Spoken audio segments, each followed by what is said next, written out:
इस वीडियो के अंदर आज हम पांडवों के 13 साल के वनवास के बारे में जानेंगे। पांडव जुए में अपना राज्य हारकर हस्तिनापुर से निकल पड़े। पहले वे उत्तराखंड में पड़ने वाले द्वैतवन में शरण ली। इसके बाद वे पांडव पश्चिम की तरफ सरस्वती नदी के किनारे पर चलते हुए काम्याक वन पधारे, जो आज के हरियाणा स्टेट में पड़ता है। यही वो जगह है जहाँ से अर्जुन देवताओं की पूजा कर दिव्यास्त्र पाने के लिए कैलाश पर्वत की ओर निकल पड़े। अर्जुन के जाने के बाद उन्होंने तीर्थ यात्रा का मन बनाया और तीर्थ यात्रा करी। पांडव भाई और द्रौपदी तीर्थ यात्रा करी।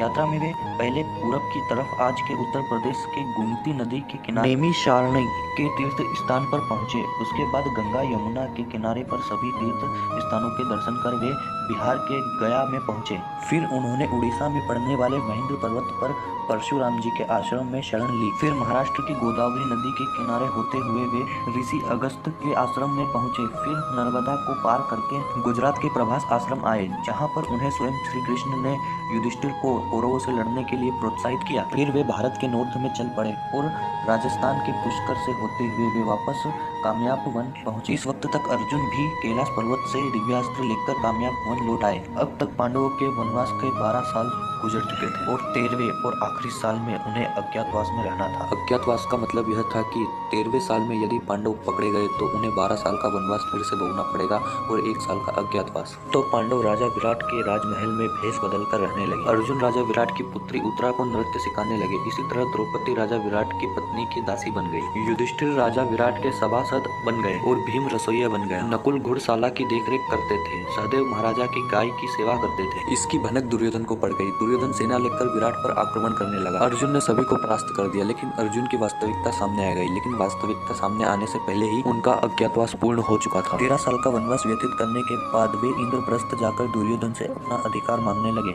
तो दोस्तों, वीडियो देखकर आपको कैसा लगा अपनी राय कमेंट में जरूर बताएं और चैनल को सब्सक्राइब और लाइक और शेयर करना